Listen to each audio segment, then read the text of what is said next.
یہ F-35 جو طیارہ ہے 5th جنریشن، یہ طیارہ بڑا جدید جو وہ ٹیکنالوجی کا حامل اس کو کہا جاتا ہے، جو ریڈار پر بھی نہیں آتا، اور یہ بتایا جا رہا ہے کہ اس کو ایرانی میزائلز نے یا ایران کی طرف سے فائر، یہ CNN نے رپورٹ کیا ہے کہ اس کی وجہ سے اس کو ڈیمیج ہوا ہے اور اس کو ایمرجنسی لینڈنگ جو ہے وہ کرنا پڑی ہے۔ تو یہ اس جنگ کے دوران اس طرح کا ایک پہلا جو ہے وہ واقعہ جو ہے وہ ہوا ہے۔ تو ایران جو جنگ میں پھر جو خاص طور پر جو اسرائیل ہے وہ ایران کے اندر جو آئل کی یا گیس کی جو تنصیبات ہیں ان کو اس نے جو ہٹ کرنا شروع کیا، تو صدر ٹرمپ اس کا بھی ڈیفینڈ نہیں کر پا رہے۔ ان سے سوال ہوا تو انہوں نے کہا کہ میں نے نیتن یاہو کو روکا ہے کہ آپ ان کو ہٹ نہ کریں، کیونکہ ایران نے گزشتہ روز یہ بڑا کلیئر کٹ کہہ دیا تھا، اور انہوں نے یہ کہا تھا کہ ہم جو ہے وہ جو تنصیبات ہیں خلیجی ممالک میں، اس کے بدلے میں ہم ان کو جو ہے وہ اٹیک کریں گے۔ تو یہ جو سچویشن ہے ٹرمپ کے لیے بھی ایک غیر معمولی صورتحال جو ہے وہ بنتی جا رہی ہے۔ اور پھر اگر بات کریں یہ جو جنگ کا دورانیہ بڑھ رہا ہے، ٹرمپ کی جانب سے مختلف اسٹیٹمنٹ سامنے آ رہی ہیں۔ جاپان کے جو وزیر اعظم ہیں ان سے ان کی ملاقات تھی، اگرچہ جاپان یا دیگر ممالک جو کہہ چکے ہیں کہ وہ اس جنگ میں اس طرح شامل نہیں ہیں اور ابنائے ہرمز کو کھلوانے کے لیے بھی شامل نہیں ہیں۔ اب ایک ایگزٹ پلان کیا ہے وہ امریکی جو انتظامیہ ہے یا ٹرمپ انتظامیہ ہے ان کے پاس بھی موجود نہیں ہے، اور دوسری طرف جو خلیجی ممالک ہیں وہاں اضطراب بہت زیادہ بڑا ہے، اور سب سے بڑا جو سوالیہ نشان آیا ہے وہ یہ کہ وہاں پہ جو امریکی اڈے تھے وہ تو ان کی پروٹیکشن کے لیے بنائے گئے تھے کہ جو خلیجی ممالک ہیں اگر ان پر کہیں مشکل وقت آتا ہے تو وہ ان کو پروٹیکٹ کریں گے امریکی جو ہے۔ اور اتنی بڑی انویسٹمنٹس جو ہے وہ ریسنٹ پاسٹ میں بھی جب یہ صدر ٹرمپ آئے تھے تو جو خلیجی ممالک ہیں ان کی جانب سے انویسٹمنٹ کی گئی، ماضی میں بہت بڑی انویسٹمنٹ، بہت بڑا اسلحہ جو ہے وہ خریدا گیا جو خلیجی ممالک کی جانب سے۔ اس کے باوجود وہی وجہ بنی جو خلیجی ممالک میں اٹیک کی، اگر وہاں فرض کریں یہ امریکی اڈے نہ ہوتے تو بالکل بھی ایران جو ہے وہ اس پہ یہ اٹیک جو ہے وہ نہ کر رہا ہوتا۔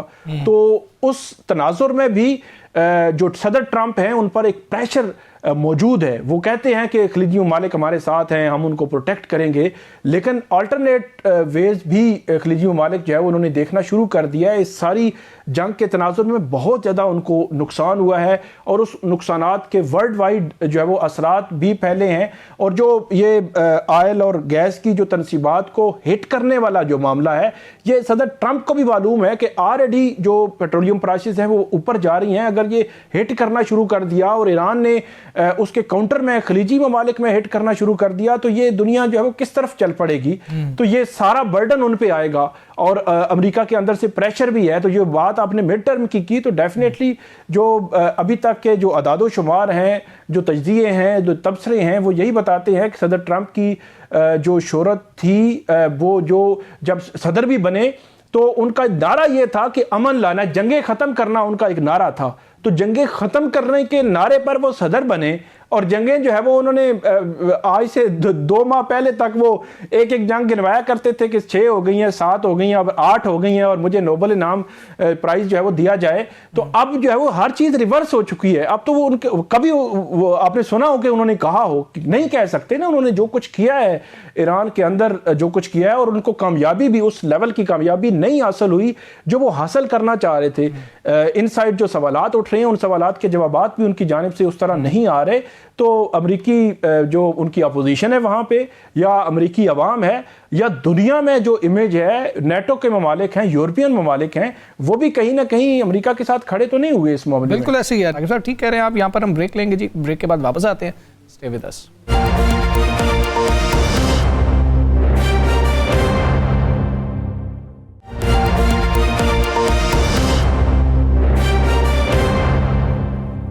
Welcome back ji. خطے کی جو صورتحال ہے اس حوالے سے آج تیل کی سپلائی کے حوالے سے خصوصی طور پر پائیڈ نے آبنۂ ہرمز کی بندش کی وجہ سے جو صورتحال پیدا ہو رہی ہے، کچھ خدشات جو ہیں ان کا اظہار کیا ہے۔ مہنگائی 12% تک جانے کا خدشہ ہے، کیونکہ آبنۂ ہرمز کے حوالے سے ہم جانتے ہیں کہ 20 ملین بیرل تیل روزانہ گزرتا ہے۔ اس رکاوٹ سے قیمتیں جو ہیں وہ فلکچویٹ ہو رہی ہیں اور اوپر جاتی ہوئی ہمیں نظر آ رہی ہیں۔ اگر تیل کی سپلائی میں خلل رہتا ہے تو یہ مہنگائی 12% تک